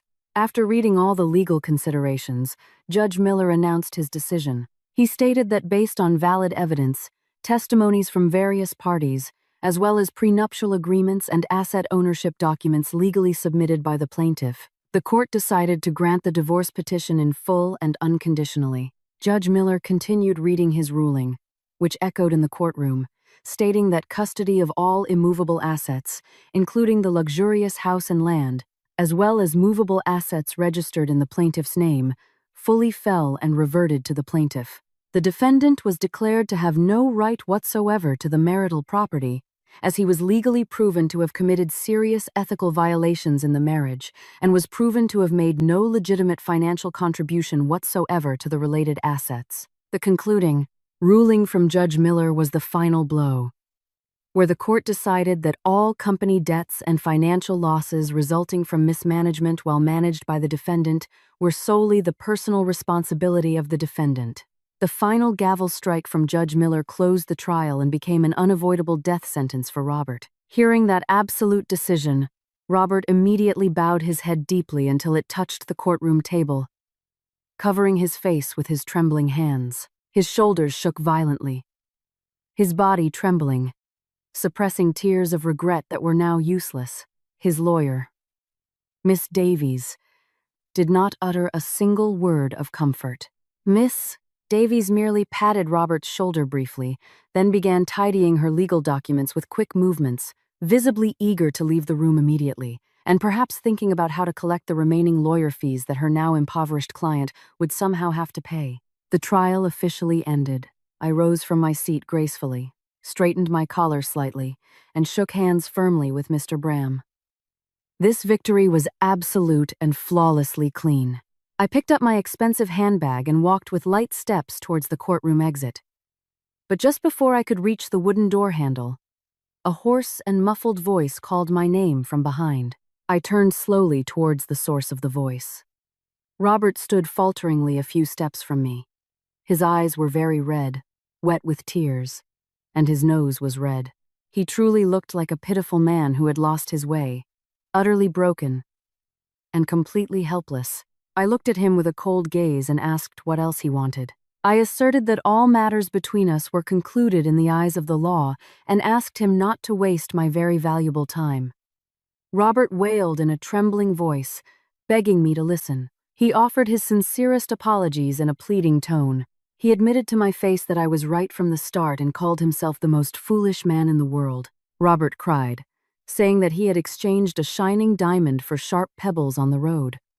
He complained about his suffering, about how he now had nothing left. He recounted that Sarah had abandoned and left him. His car had been repossessed by debt collectors, and he was now being chased by billions of dollars in debt that he himself did not know how to repay for the rest of his life. Robert repeatedly said that he was utterly broken, hoping his words would stir a glimmer of pity in my heart. But my heart was covered in thick, tightly sealed, frozen ice for this treacherous man. I looked at him squarely, piercing his cowardly soul without blinking. I responded to his words in a flat but very sharp voice. I corrected his analogy, saying that he had not exchanged diamonds for pebbles at all. I asserted that he himself was that pebble from the start. I reminded him that for years he had only basked in my light. Then, arrogantly, he felt that the light of success came from within himself. I told him that he was now merely being returned to his true origin, to a dark, dirty, and meaningless place. I told him to simply live with the karma he had created himself with his greedy hands, and gave him a final stern warning never to dare mention my name again for the rest of his life. Without wanting to waste another second listening to his reply, I turned around, opened the courtroom door wide, and walked out, striding down the courthouse hallway, leaving the fragments of my past behind forever. I breathed in the incredibly sweet air of freedom, filling my lungs. 6 months had passed since that momentous day in family court. Life had been very dynamic and in my favor. Santika Group had grown rapidly, surpassing all targets, dominating the national technology market with endless innovation, and even beginning to expand its business network internationally. My profits doubled every month, and the name Evelyn was now respected and widely known as one of the most intelligent and influential businesswomen in this country. In another corner of the city, hidden in a hot, noisy, and dusty industrial warehouse area, a very different fate befell my ex-husband. Robert was now forced to work as a low-level administrative staff at a small-scale logistics expedition company to make ends meet and make payments on his mounting debts. The man who used to wear expensive suits, luxurious perfumes, and sit comfortably in an air-conditioned room, ordering others around, now had to sweat daily, sifting through stacks of shipping documents from morning till night. On that hot afternoon, Robert was sitting at his very cramped, wobbly, and messy desk, piled high with papers. In the next cubicle, a female colleague named Sandra looked at Robert with a mix of pity and wonder. Sandra knew a little about Robert's past from wild rumors in the office. However, Sandra found it very difficult to believe that the shabbily dressed man next to her, who was constantly being reprimanded, had once been the CEO of a large company. Robert's reverie at his desk was suddenly shattered by a loud shout from the doorway. Barry, the warehouse operations manager, known for being fierce, cruel, and uncompromising, stomped over to Robert's desk. Barry threw a thick stack of files roughly onto Robert's face. Barry berated Robert relentlessly, yelling about why the inventory report was so slow to be completed. Barry insulted him, saying that Robert was old, but his work was as slow as an incompetent intern, then threatened to cut his already small salary if the report wasn't finished within 1 hour. Robert lowered his head deeply, swallowing his shattered pride, and replying in a trembling voice, full of fear, that he would do it immediately. He did not dare to look into his boss's eyes. After Barry snorted cynically and left the room, Sandra slid her creaking chair closer to Robert. Sandra told Robert to be patient with Barry's harsh demeanor. To divert his attention, Sandra handed him an exclusive, latest edition business magazine that she had found in the guest waiting room, placing it on top of the pile of documents on Robert's desk. Robert's tired eyes immediately fixated on the shiny magazine's cover. His heart seemed to stop beating in his chest, and his breath caught. On the front page of that prestigious magazine, my face was clearly displayed, wearing an elegant suit, posing with a confident smile and very sharp eyes that conveyed power. A large title printed boldly in gold ink below my photo told the story of Evelyn, the business queen behind the colossal success of Santika Group, who rose from bitter betrayal to unlimited glory. Robert's rough hands trembled violently as his fingers touched the image of my face on the magazine cover. Hot tears of regret fell uncontrollably, wetting the magazine paper. In that very second, reality slapped him hard. He fully realized that he would forever be a pathetic spectator from the sidelines. He could only watch the queen, whom he had foolishly discarded, now reigning majestically at the pinnacle of the world. while he himself would slowly rot in an abyss of regret that would never end until his dying day. At the same time that Robert's silent tears broke in that dusty warehouse, I was standing calmly holding a cup of coffee near the giant glass window in my new office. My office was located on the highest penthouse floor of a luxurious skyscraper in the city center. The bustling city view spread out wide like a miniature beneath my feet. The teak wood door of my office was politely knocked, and Maya, my trusted assistant who now served as the head of operations, stepped in carrying a tablet in her hand. Maya reported with her warm professional smile that foreign investor representatives from Singapore were waiting in the VIP meeting room and all presentation materials were ready to be executed. I thanked Maya and asked her to wait a moment while I finished my coffee. I looked at the city view outside the glass window once more. My memory briefly drifted back to the day of my dismissal in the cold meeting room.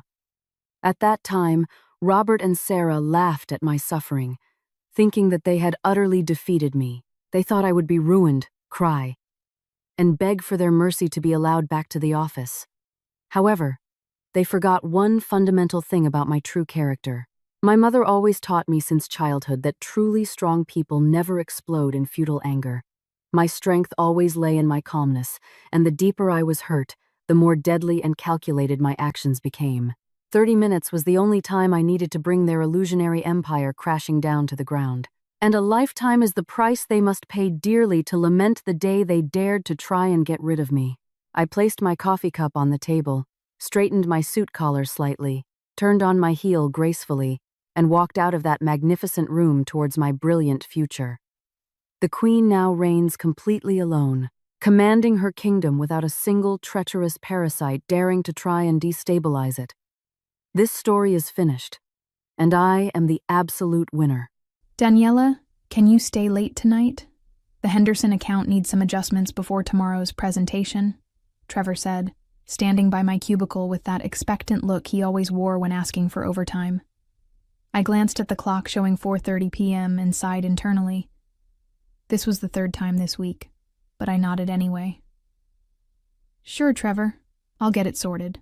My name is Daniela Cortez, and at 38 years old, I had become the backbone of Nexus One Logistics here in Denver, Colorado. For nearly 9 years, I had been their regional operations analyst, handling everything from client accounts to system integrations that kept our supply chain running smoothly.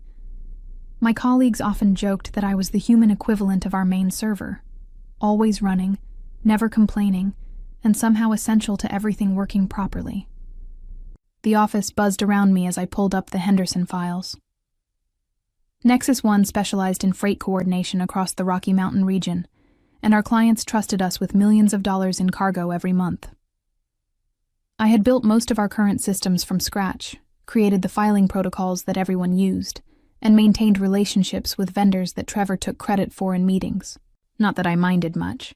I found satisfaction in the work itself, in solving problems that others found impossible. Daniela's on it had become Trevor's standard response whenever CEO Helen Brackmore asked about complicated projects. He had been my supervisor for 3 years now, ever since his transfer from the Portland office. At 41, he possessed an MBA and an inflated sense of his own importance, but he relied on me more than he would ever admit. I knew where every file was stored, had the passwords to accounts he had forgotten about, and understood the intricate relationships between our various client contracts. My phone buzzed with a text from my mother. Grandpa Elias is asking for you again. The doctors say it might be soon. I stared at the message, feeling a familiar knot form in my stomach. My grandfather, Elias Cortez, was 87 years old and had been battling lung disease for months. He was a decorated World War II veteran who had raised me after my parents died in a car accident when I was 12. Everything I knew about resilience, about quiet strength, and doing what needed to be done, I had learned from him. "Everything okay?" asked Jenna from the neighboring cubicle, noticing my distraction. "Just family stuff," I replied, forcing a smile. Nothing urgent. But as I worked late into the evening, updating spreadsheets and cross-referencing delivery schedules, I could not shake the feeling that time was running out. Grandpa Elias had always been my anchor, the one person who understood my dedication to work, because he had lived his entire life with the same quiet commitment to duty. I wondered if he knew how much I still needed his guidance. The call came at 2 a.m. on a Tuesday morning. I fumbled for my phone, instantly awake with the kind of clarity that comes when you have been expecting bad news. "Daniela, honey, it's time." My mother's voice was steady but strained. "Grandpa wants to see you." I drove through empty Denver streets to the hospital, my mind racing between logistics and grief. Grandpa Elias looked smaller than I remembered, but his eyes were still sharp when I entered his room. He squeezed my hand with surprising strength. "There's my successful granddaughter," he whispered, his voice carrying that familiar pride that had sustained me through every challenge. "Tell me about work. Are they treating you right?" I updated him on the Henderson account, the new efficiency protocols I had implemented, and the cost savings I had identified for our biggest clients.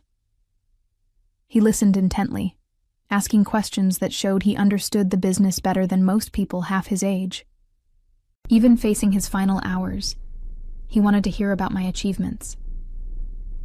"I taught you to work hard, but I also taught you to stand up for yourself," he said, his grip tightening on my hand. "Don't let anyone make you small, Daniela. You're worth more than they know." He passed away peacefully that Thursday morning, with me holding his hand and my mother stroking his forehead. The funeral arrangements fell naturally to me. I was the organized one, the problem solver who could coordinate flowers and cemetery plots with the same efficiency I brought to shipping manifests. Friday morning, I sat in Trevor's office explaining the situation. "I need to request bereavement leave," I said, sliding the formal paperwork across his desk. 4 days should cover the funeral and immediate family obligations. Trevor barely looked up from his computer. 4 days seems excessive, Daniela. Can't you handle this over a weekend?" "He was my grandfather and my guardian," I explained patiently. "There are veterans' burial arrangements, family members traveling from out of state, and legal matters to settle." He sighed dramatically, as if my grandfather's death was a personal inconvenience to him. "Fine, but make sure all your current projects are handed off properly. I don't want any client issues while you're gone." "Of course," I replied, already mentally organizing the handoff procedures.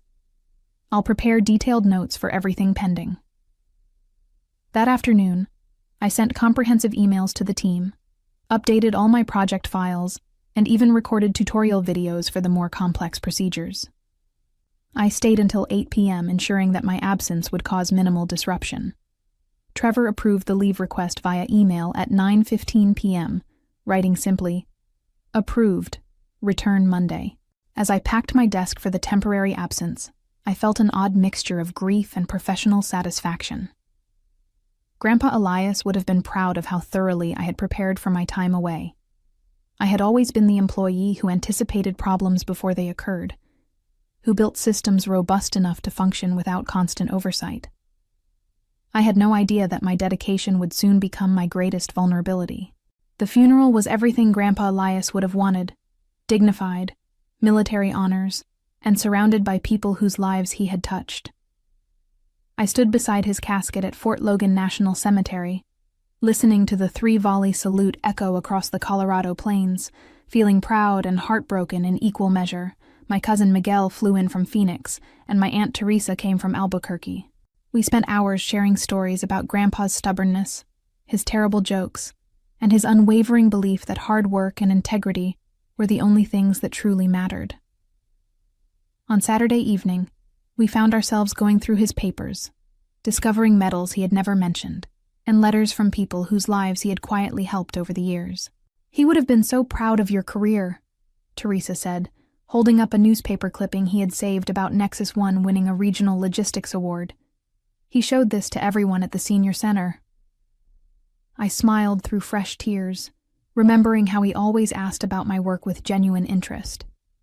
He understood that my job was not just employment. It was a way of serving others, of keeping the complicated machinery of commerce running smoothly. Just like his military service, my work at Nexus One contributed to something larger than myself. Sunday afternoon, I helped my mother organize his personal effects and made final arrangements with the Veterans Administration. The paperwork was extensive, but I tackled it with the same methodical approach I used for complex client accounts. Every form completed, every detail confirmed, every loose end tied up properly. Monday morning felt strange as I prepared to return to the office. I had taken exactly the 4 days Trevor had approved, and I had left everything in perfect order before my departure. My phone had remained silent over the weekend. No urgent emails, no crisis calls, no indication that Nexus One had struggled without me. I arrived at the office at 7:30 a.m., 30 minutes earlier than usual, ready to dive back into the Henderson project and catch up on anything that had accumulated during my absence.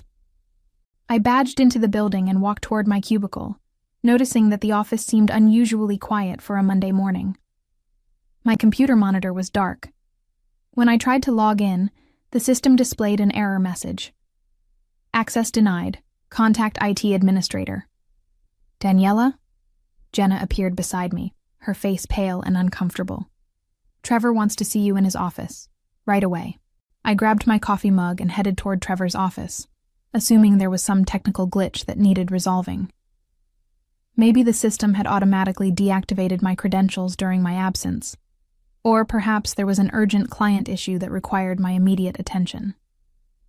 I knocked on his door frame and stepped inside. Good morning, Trevor. I'm back and ready to jump into whatever needs attention. He did not look up from his computer screen. Actually, Daniela, there's been a change. The way he said it made my stomach drop, but I maintained my professional composure.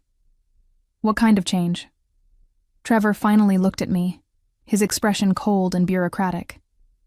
I've decided to go in a different direction with your position. Your employment with Nexus One is terminated, effective immediately. The words hit me like a physical blow. I stood there, processing what he had just said, certain I had misunderstood. I'm sorry. What did you just say? Your position has been eliminated, he repeated, his tone suggesting this was a routine administrative matter. We need team members who demonstrate unwavering commitment to their responsibilities. Taking 4 days off, even for personal reasons, shows where your priorities lie. I felt my face flush with disbelief. Trevor, you approved my bereavement leave. I submitted the proper paperwork, received written approval, and ensured all my projects were covered before I left. He shrugged dismissively. Approval doesn't mean I have to like it. This company needs people who put work first, who understand that our clients depend on us. When you choose family over professional obligations, it sends a message about your dedication. I buried my grandfather, I said, my voice rising despite my efforts to remain calm. He was a World War II veteran who raised me after my parents died. This wasn't a vacation. It was honoring the man who taught me everything about responsibility and commitment. That's very touching, Trevor replied, his sarcasm cutting deep. But personal circumstances don't excuse professional lapses. Your decision to prioritize personal matters over client needs demonstrates that you're not the right fit for our culture. I stared at him, realizing that everything I had believed about meritocracy and fairness was crumbling in real time. 9 years of exemplary service, 9 years of staying late and solving impossible problems, 9 years of building the systems that kept this company running, all erased because I had dared to grieve properly. Where's Helen? I asked, referring to our CEO. I'd like to discuss this with her. Helen is aware of my decision and supports it. Trevor lied smoothly. I knew he was lying because Helen Brackmore had always appreciated my work and had personally commended my dedication during performance reviews.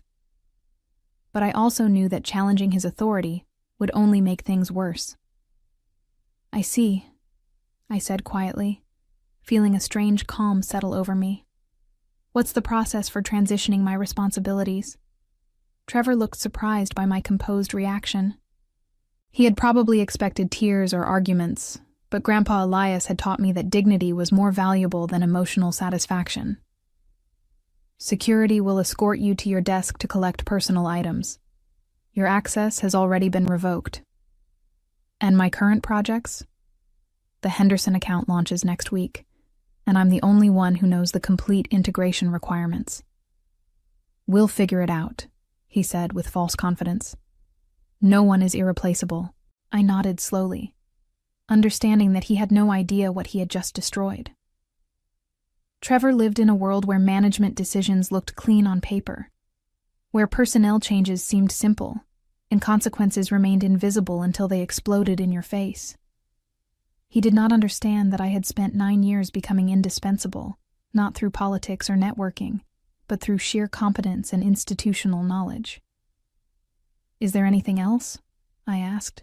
Just remember your confidentiality agreement, he said, already turning back to his computer. And please don't make this more difficult than necessary. I walked back to my cubicle where a security guard was already waiting. Jenna and several other colleagues watched with obvious distress as I cleaned out my desk drawers, packing family photos and personal coffee mug into a cardboard box. No one spoke. They understood that their jobs might be at risk if they showed too much sympathy. The security guard, an older man named Pete, who had always been friendly during late-night shifts, looked genuinely sorry as he escorted me to the parking garage. "This doesn't seem right, Miss Cortez," he said quietly as we reached my car. "You were always decent to everyone." "Thank you, Pete," I replied, meaning it. "Take care of yourself." As I drove away from Nexus 1 for the last time, I felt surprisingly peaceful. Grandpa Elias had taught me that dignity meant accepting what you could not change, while quietly preparing to change what you could not accept. I drove home through downtown Denver, past the office buildings where I had spent nearly a decade of my life, feeling oddly liberated despite the shock of unemployment. The mountain peaks visible in the distance reminded me of something Grandpa Elias used to say. Sometimes you have to climb the mountain to see how small the valley really was. At home, I made coffee and sat at my kitchen table, opening my laptop to assess my situation. I had always been financially responsible, a habit learned from my grandfather, so I had substantial savings and no debt except my mortgage. More importantly, I possessed 9 years of specialized knowledge about logistic systems, client relationships, and operational efficiency that had value far beyond Nexus 1's narrow perspective. My phone buzzed with text messages from colleagues who had heard about my termination. Jenna wrote, "This is insane. Everyone knows you're the best analyst we have." Carlos from accounting added, "Trevor's making a huge mistake. Is there anything I can do?" I appreciated their support, but I also understood they were scared. Trevor had just demonstrated that job security meant nothing if you crossed invisible lines he drew without warning. My colleagues needed to protect themselves, and I did not blame them for keeping their distance. Instead of dwelling on anger or self-pity, I began researching the logistics consulting market in Colorado. Within 2 hours, I had identified 6 companies that specialized in supply chain optimization, and 3 independent consultants who were earning significant fees for exactly the kind of work I had been doing at Nexus 1. The difference was that consultants charged premium rates for project-based work, while employees accepted steady salaries for unlimited availability. By Tuesday afternoon, I had created a professional website, updated my LinkedIn profile, and reached out to former vendors who had always praised my efficiency and problem-solving abilities. The response was immediate and encouraging. Sandra Rodriguez from Front Range Shipping called within hours. "Daniela, I heard what happened at Nexus 1. That's their loss and our gain. I have 3 clients who need exactly your expertise." Wednesday morning brought my first consulting contract, a 2-week project analyzing distribution bottlenecks for a growing e-commerce company. The daily rate was more than I had earned weekly as a Nexus 1 employee, and the scope was limited to specific deliverables, rather than endless availability for Trevor's last-minute demands. I worked from my home office, feeling productive and valued in ways I had forgotten were possible. My new client appreciated my insights, implemented my recommendations immediately, and referred me to 2 additional companies before the project was even completed. For the first time in years, I was being compensated fairly for my expertise, rather than taken for granted.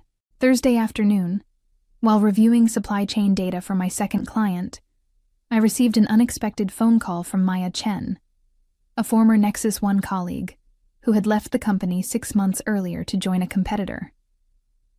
"Daniela, I just heard what Trevor did to you," she said, her voice tight with anger. "I need to tell you something, but you have to promise to keep this confidential until I figure out how to handle it." "Of course," I replied, curious about her urgency. "Trevor's been taking credit for your work in executive meetings. Last month, he presented your Henderson account optimization as his own strategic initiative to the board of directors. Helen was so impressed that she's considering promoting him to regional manager." I felt a cold clarity settle over me as Maya continued describing Trevor's systematic appropriation of my accomplishments. He had not just fired me for grieving my grandfather.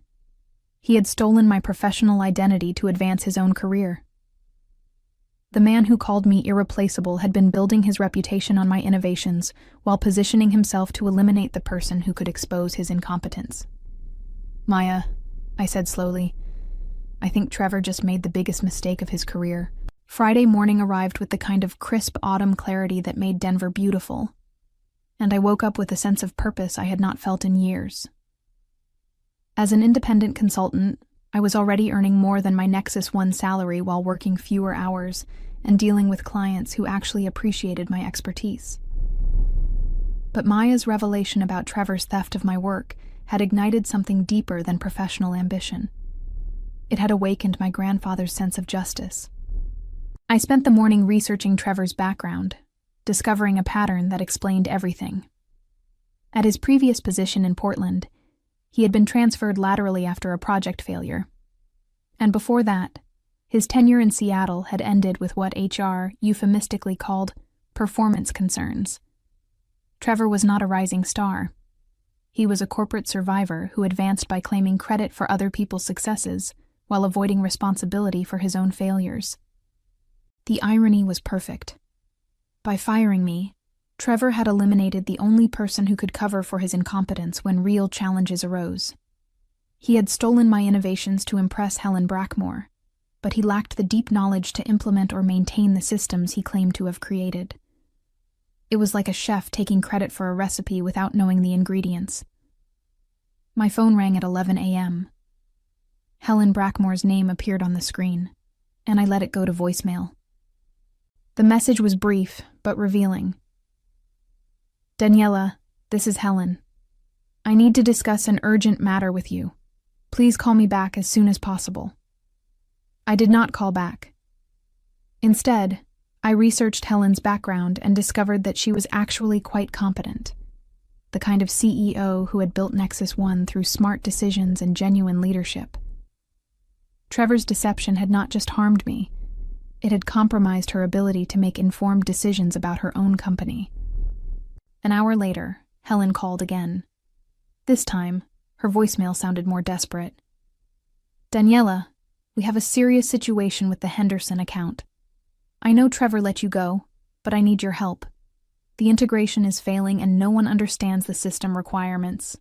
Please call me."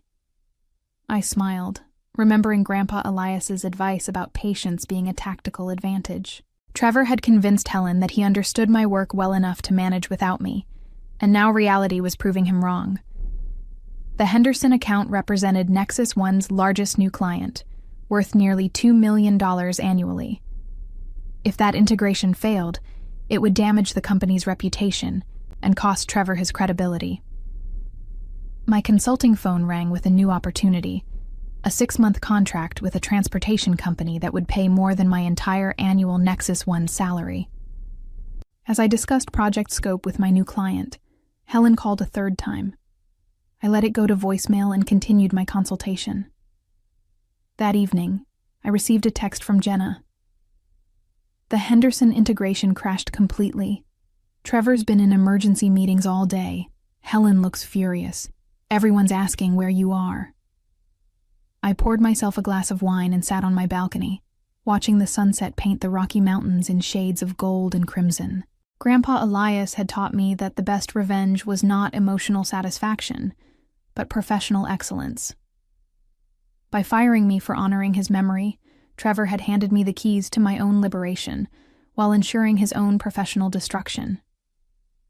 My phone buzzed with another call from Helen. I set it aside and opened my laptop to work on my expanding consulting business. Some lessons, I reflected, could only be learned through consequences. Trevor was about to discover that competence could not be faked, that institutional knowledge could not be stolen, and that firing your most valuable employee during a crisis was a mistake that no MBA could fix.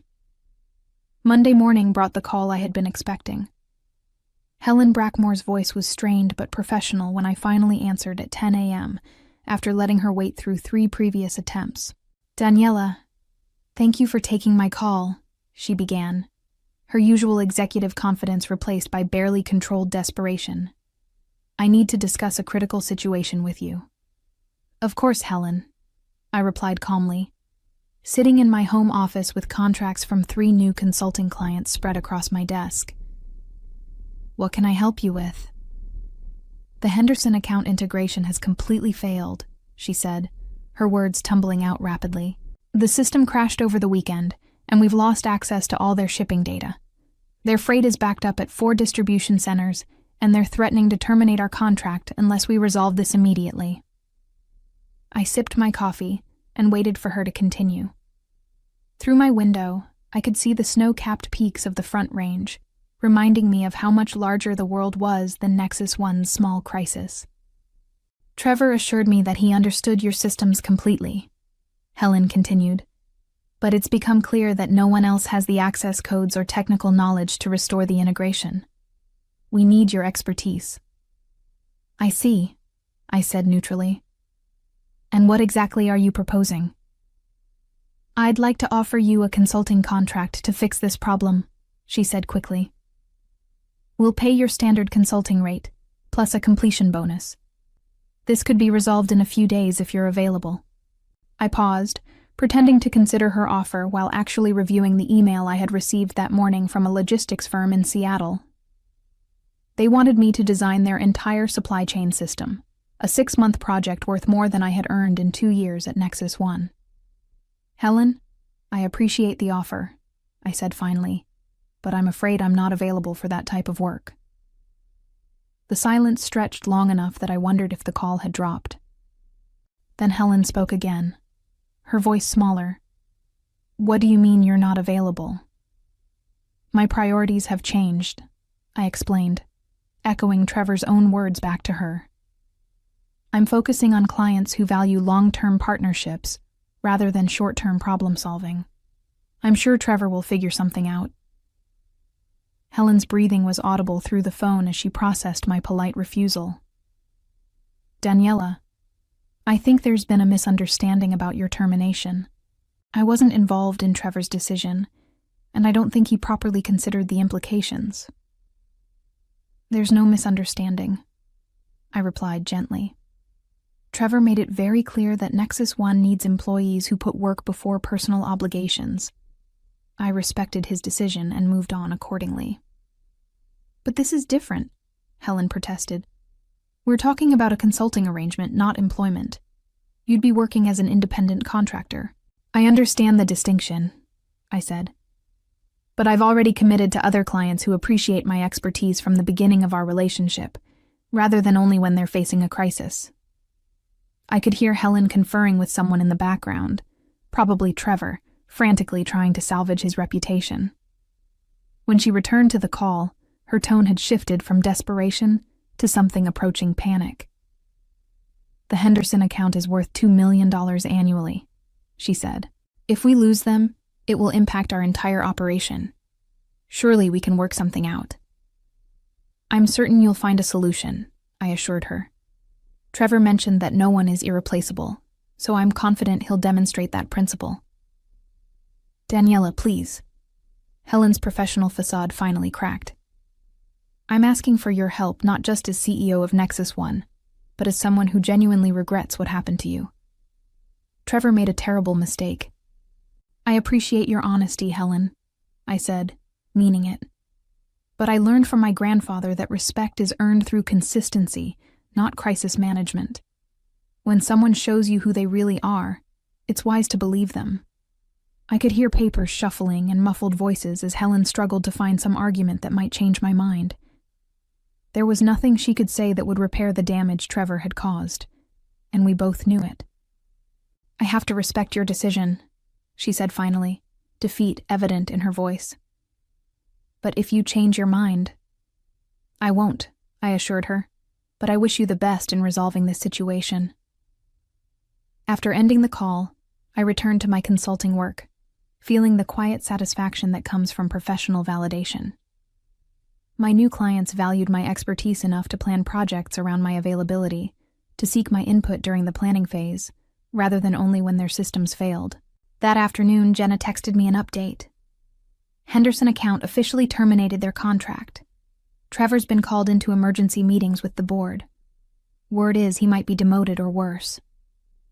I did not reply to her message, but I felt a deep sense of completion. Grandpa Elias had taught me that justice was not about punishment, but about natural consequences. Trevor had chosen to prioritize his ego over competence, to steal credit rather than earn it, and to fire the person whose knowledge he needed most. The consequences were simply the inevitable result of his choices. By the time November snow began falling on Denver, Trevor had been quietly transferred to a junior position in Nexus One's struggling Phoenix office. Helen had hired an expensive consulting firm to rebuild the systems I had created, but they lacked the institutional knowledge that made those systems effective. 3 more major clients had switched to competitors, and Nexus One's reputation in the Colorado logistics market had suffered permanent damage. Meanwhile, my consulting practice was thriving.